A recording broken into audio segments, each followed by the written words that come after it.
Los delitos anteriores que hemos leído pueden agraviar el interés y los derechos individuales de otros ciudadanos o ciudadanas. Y nos parece muy bien que se excluyan ese tipo de delitos. Pero este otro tipo de delitos que le han afectado al conjunto de la sociedad, Presidenta, que han generado daños que pueden ser en escala mucho más graves que los delitos contra las personas individuales, por cuanto, por ejemplo, el cohecho, el peculado, la malversación de fondos, el enriquecimiento. Tiempo adicional. Gracias, Presidenta. La negociación incompatible, la colusión, el tráfico de influencias o el lavado de activos y asociación ilícita para delinquir han afectado a todo el Perú, a millones de peruanos y peruanas, y principalmente si son de condición de pobreza y de mayor vulnerabilidad. Y entonces, Presidente, en un momento en que la nación entera vuelve su mirada con indignación sobre este tipo de delitos, que el Frente Amplio, en todo caso, pide que en el texto, se lo pedimos al presidente de la Comisión, puedan ser incorporados para su exclusión de la vigilancia electrónica personal. Más aún sabiendo, Presidenta, que tal como lo prevé el dictamen, ¿no?, y la legislación correspondiente, quien va a correr con los gastos del pago del mecanismo de vigilancia electrónica es el sentenciado. Y en ese sentido, Presidenta, consideramos desde el Frente Amplio, con la finalidad, además de lograr unanimidad en el voto, que estos delitos que hemos señalado puedan ser también excluidos de la vigilancia electrónica personal. Muchas gracias, Presidenta. Gracias, congresista. Congresista Ceballos.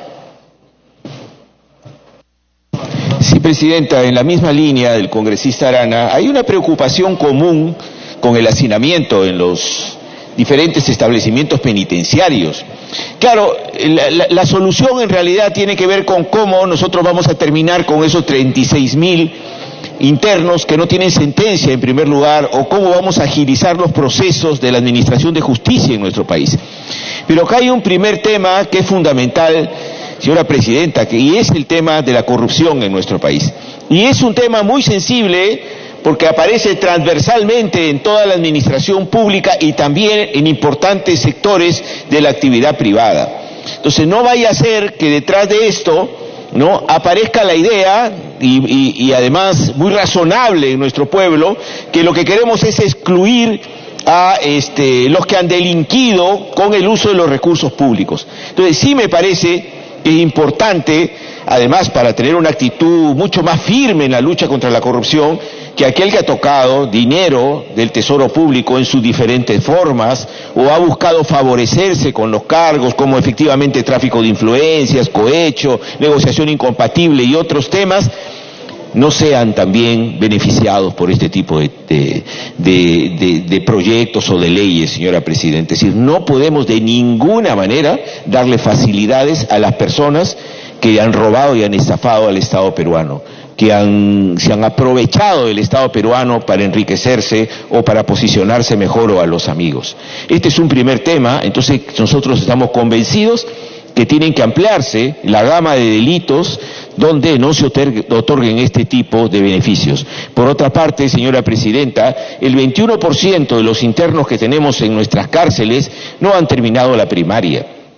Y casi el 68% apenas han terminado la secundaria. Quiere decir, la inmensa mayoría de los internos que tenemos en las cárceles es una población que difícilmente podría mantenerse fuera de los penales, cancelando lo que cuesta un grillete personal, que ya el ministro de Justicia ha dicho que cuesta alrededor de 29, 30 soles diarios. Es imposible para una persona que no cuenta con un trabajo, con recursos mínimos, poder pagar este sistema.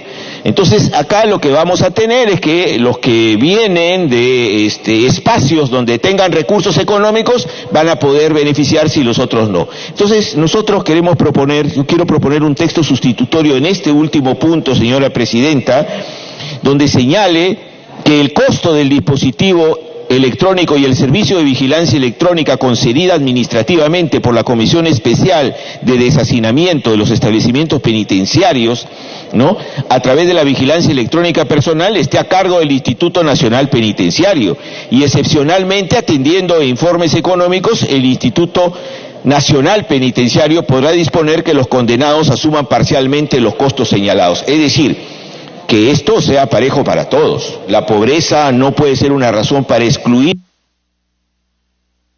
Tiempo adicional. a los internos, ¿no? Y además esto sería realmente solo deshacinar, por llamarlo de alguna manera, los establecimientos penitenciarios y con las personas que tienen recursos económicos y los otros que sigan adentro. Yo creo que hay que modificar el texto, elaborar un texto sustitutorio para que el Estado asuma también la responsabilidad en el caso de los internos que no tienen recursos económicos, para que también, si cumplen los requisitos, puedan acogerse democráticamente a este beneficio, señora Presidenta. Vamos a alcanzarle al presidente el texto sustitutorio en este punto también y reiteramos nuestra solicitud que se amplíen, ¿no?, los casos que no deben acogerse a este beneficio, porque en el tema de la corrupción no puede haber ningún tipo de concesión, señora Presidenta. Gracias, congresista. Congresista Violeta.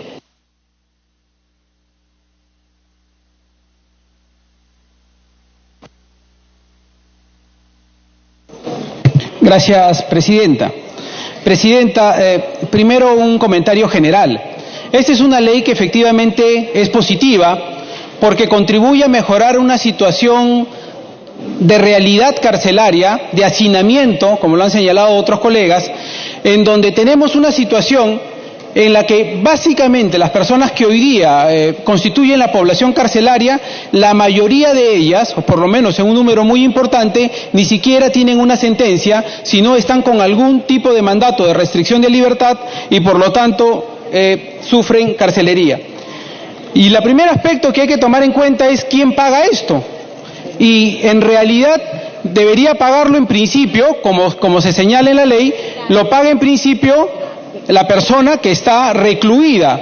En lugar de estar en una cárcel, paga un derecho o un costo, más específicamente, para tener un grillete electrónico y no tener que tener carcelería efectiva en una prisión en el país.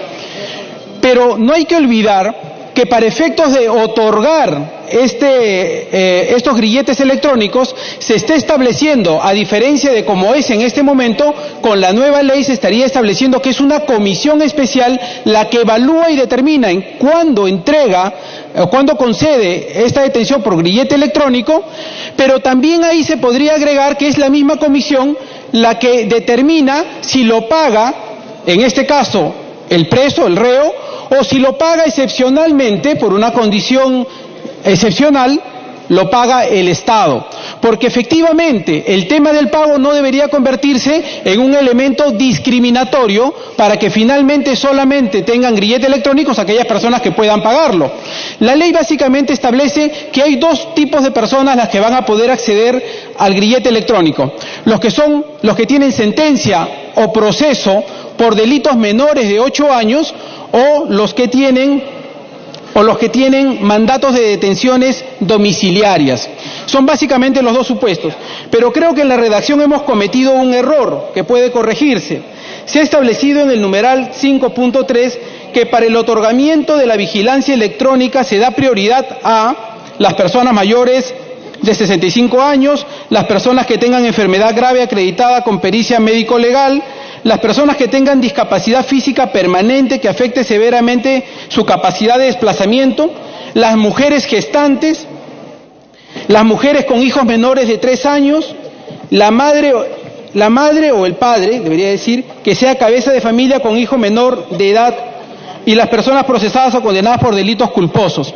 El asunto es que en el primer supuesto se ha establecido, como dije, que pueden acceder a los grilletes electrónicos los que tengan condenas o sean procesados por menos de 8 años, como los que tengan detenciones domiciliarias. Al establecer que dentro de esos van a tener prioridad este otro listado de personas, en realidad lo que estamos diciendo es que este listado de personas, es decir, las madres gestantes o las que son cabezas de familia o los mayores de 75 años o los que tengan una discapacidad severa, solo van a poder ser si es que están además incluidos en el primer supuesto. Es decir, tienen una prioridad como segunda alternativa después de haber cumplido o de estar dentro de los alcances del primer supuesto. Y ese no fue el sentido del debate. El sentido del debate es que una madre gestante una madre gestante o una persona que sufre una discapacidad severa e irrecuperable debería tener derecho a un grillete electrónico en lugar de purgar cárcel, o más bien de estar limitado en libertad en una cárcel. Por lo tanto, lo que habría que hacer es... Tiempo adicional. Gracias.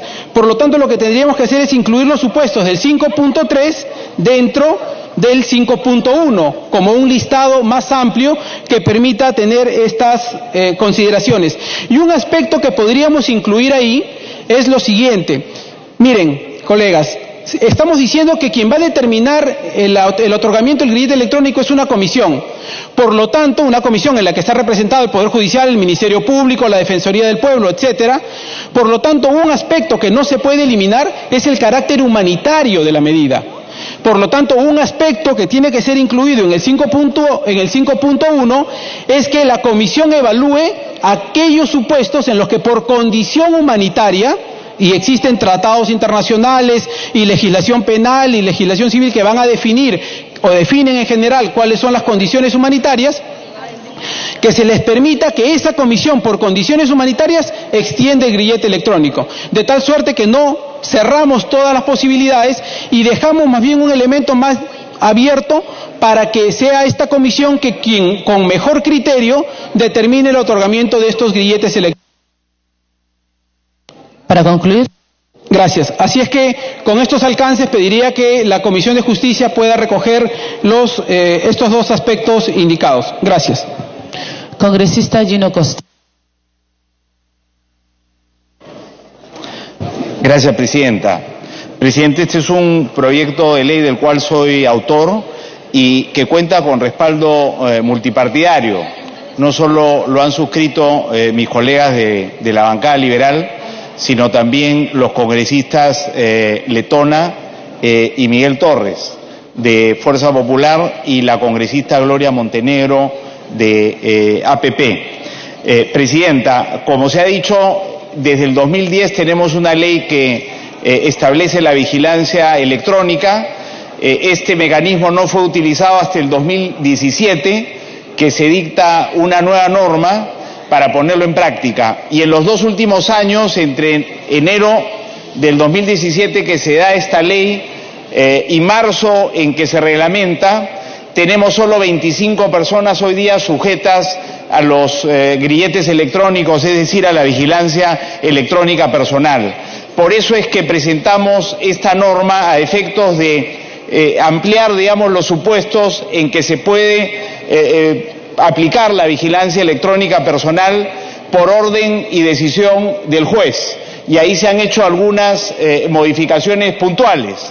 Pero lo otro que incluye esta norma, que es lo más importante, es que crea un mecanismo administrativo, una comisión presidida por un juez e integrada por un fiscal, un representante del Ministerio de Justicia y Derechos Humanos, un representante del INPE y un representante de la Defensoría del Pueblo, para que durante un periodo de 4 años pueda, de oficio o a solicitud de parte, en Lima Metropolitana y el Callao, revisar todos los casos en los cuales sería posible aplicar la vigilancia electrónica personal, para aquellas personas sentenciadas o condenadas por delitos que no superen los 4 años de pena privativa de libertad. Es decir, se trata de casos donde no hay gravedad, donde no hay violencia, donde no hay reincidencia y donde no hay habitualidad.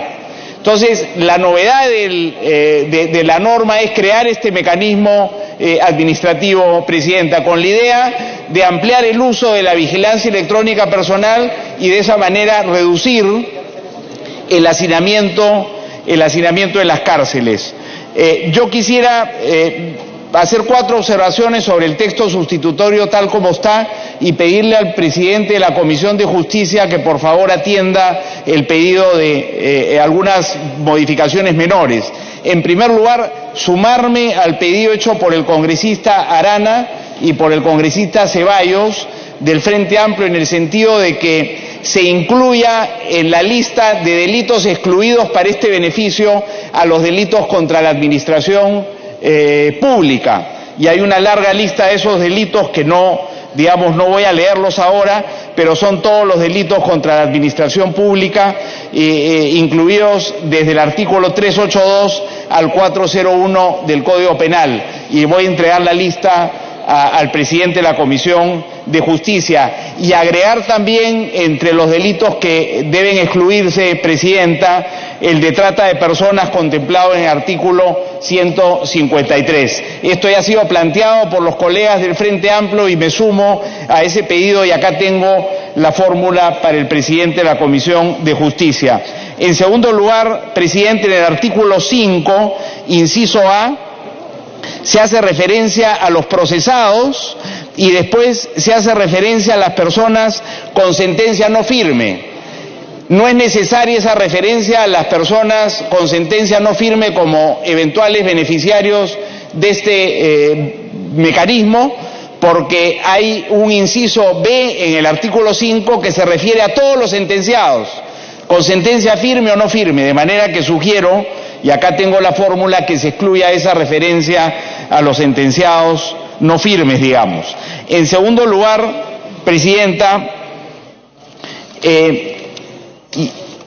si fuera posible, en lugar de hacer una referencia a los delitos excluidos, sería mejor hacer referencia a los artículos del Código Penal, porque, digamos, es una forma más precisa, ¿no es cierto?, de referirse a aquellas cosas que queremos excluir del beneficio de la ley. Y pongo en manos del presidente de la Comisión de Justicia esa recomendación que ha sido tomada en cuenta después de conversar esto con los funcionarios del Ministerio de Justicia y del Instituto Nacional de Penitenciario. Y por último, Presidenta, una última muy pequeña modificación en el artículo 3. Señalamos que todas las personas que están en régimen ordinario especial quedan excluidas de la posibilidad de solicitar este beneficio, pero quedan, digamos... Tiempo adicional. En cambio, quedan habilitadas para solicitar este beneficio todas las personas que estén en régimen ordinario cerrado, sea máxima, mediana o mínima seguridad. El planteamiento, Presidente, es reducir un poco el universo y que sean solo las personas de régimen ordinario, régimen cerrado ordinario en mediana y mínima seguridad las que puedan acceder a este beneficio, y eso implica una pequeña modificación del artículo 3 que voy a hacer llegar en este momento al presidente de la Comisión de Justicia. Ojalá que podamos, Presidenta, contribuir a reducir el hacinamiento haciendo uso de un mecanismo de tecnología moderna que nos va a ayudar, si se pone en práctica esta norma, a llegar a fin de año con 2.000 actuales internos cumpliendo pena en sus domicilios. Y si esto funciona bien, es un mecanismo que podríamos llevar a otros lugares del país, porque, como digo, lo más... Para concluir. Importante de la propuesta es la creación de esta comisión solo para Lima y Callao, pero si digamos, mecanismo de la comisión funciona bien para Lima y Callao, lo podemos ir extendiendo a otras zonas del país. Empezamos por la capital y la Gran Lima, Presidenta, porque aquí es donde se concentra las tasas más altas de hacinamiento en todo el Perú. Gracias. Congresista Galván.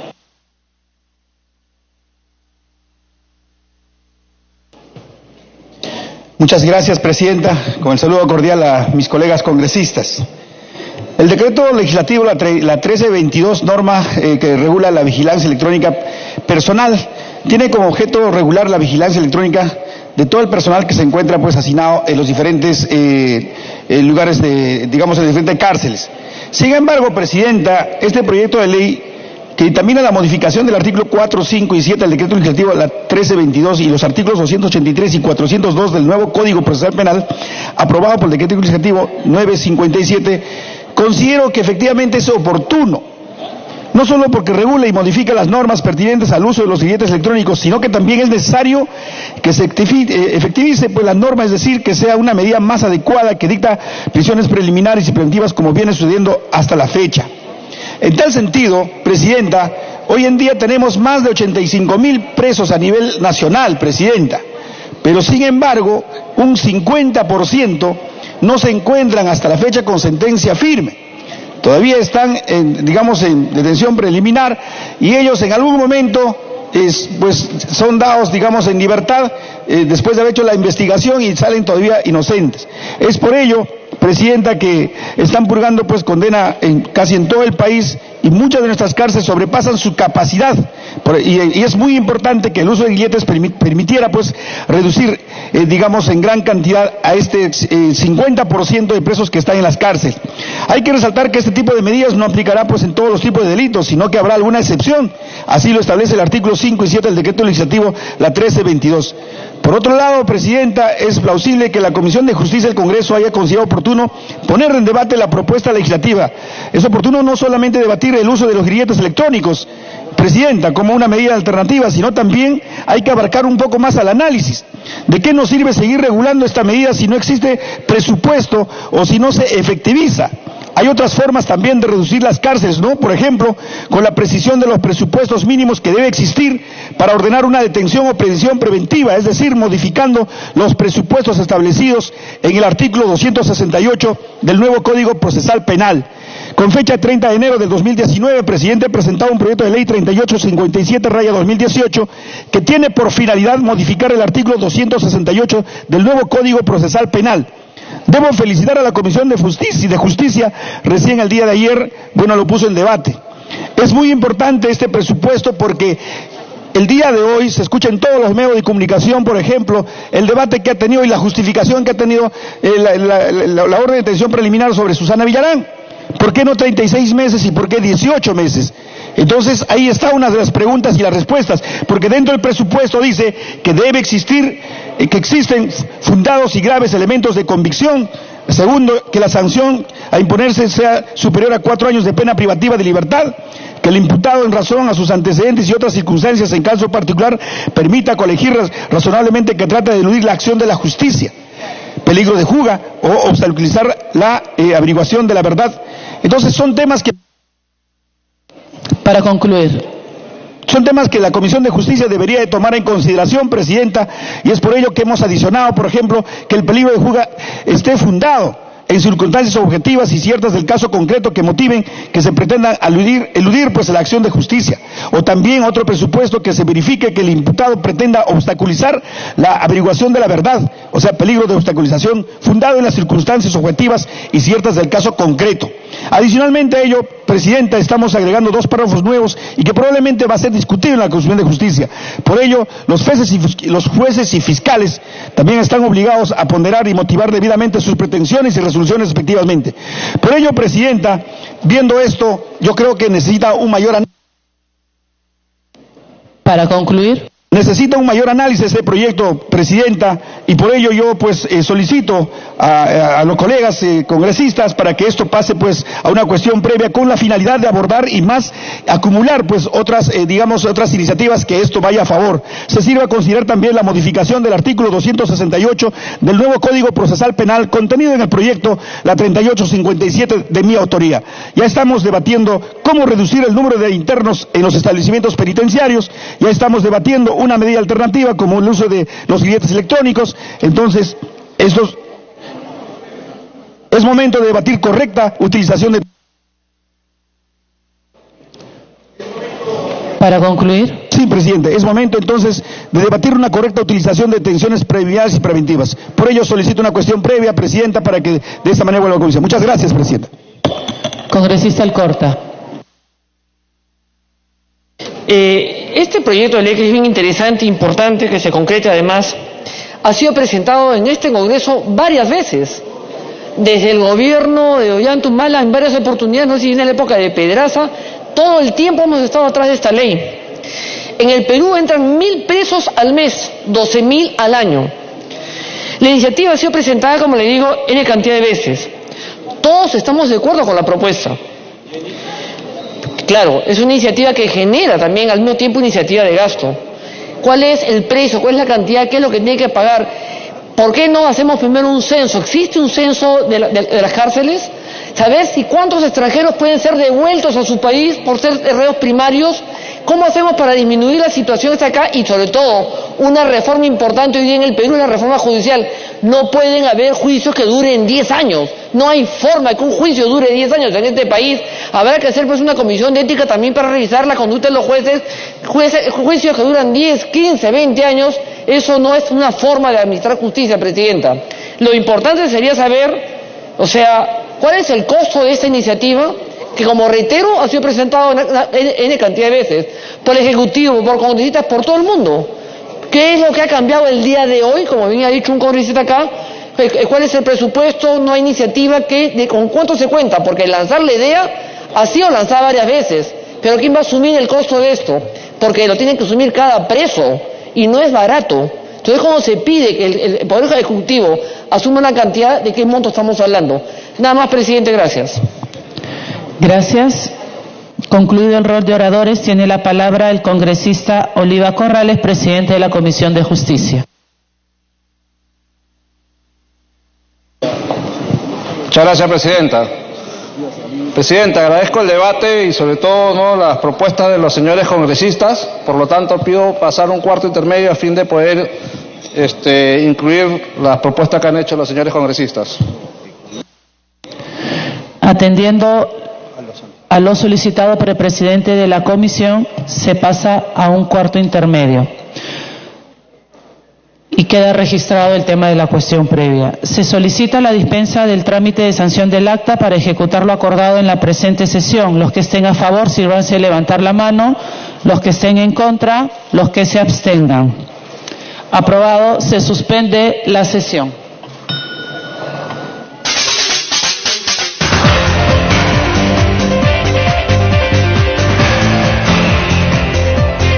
Muy bien, son las 5 de la tarde con 2 minutos. De esta manera culmina esta sesión del Pleno. Se ha suspendido hasta el día de mañana. Lo comentó hace un momento precisamente la vicepresidenta del Parlamento Nacional, Leila Chihuán. Ella dijo que a fin de que asistan todos los legisladores que pertenecen a la Comisión de Constitución, ahí tenemos en pantalla precisamente, viene sesionando ya en el hemiciclo Raúl Porras Barrenechea. Lo mismo en sesiones paralelas en la sala María Elena Moyano y el Pleno del Congreso, que acaba precisamente de ser suspendido. Entonces, a esta hora de la tarde, amigos, vamos a trasladarnos al hemiciclo Raúl Porras Barrenechea. Sesiona la Comisión de Constitución. Sigue seguramente recibiendo aportes para poder afinar, poner a punto precisamente el tema de... Sí, claro, señor director. Lo tenemos en cuenta precisamente. Estamos aquí con la sala María Elena Moyano y una comisión bastante importante a esta hora de la tarde. Así que todos los detalles de todo lo que sucede en el Parlamento Nacional usted lo tiene a través de Congreso Televisión. En la sala María Elena Moyano viene sesionando la comisión investigadora de las irregularidades en el proceso de elaboración, edición, revisión y reproducción y la adquisición, además también y distribución de los materiales educativos, que por supuesto creó una gran polémica en nuestro país y cuyos detalles usted ha tenido a través de Congreso Televisión. Vamos ahora sí al hemiciclo Raúl Porras Barrenechea. En este momento habla su presidenta, la congresista